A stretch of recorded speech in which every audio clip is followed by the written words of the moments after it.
گفته بودم خدمتتون اینکه مسئله آب رو بررسی میکردم و در تصویت اخبار عموم و از این به واسطه اون نفرانی که سوء استفاده می‌بردند و جنایت ها صادر می‌کردند، یعنی که ایده دونسته می‌دونن کردار اونها و همون آب می‌افتد، جنایت ها زیادتر میشن.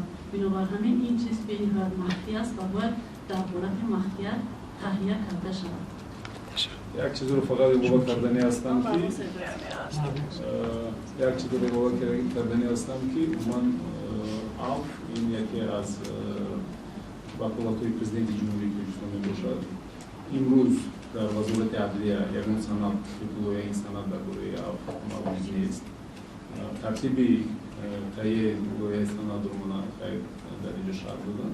من فکر میکنم که وقتی که سند به پارلمان پیش میشد با مجلس نمایندگان معمول وقت معین می شود که با این قانون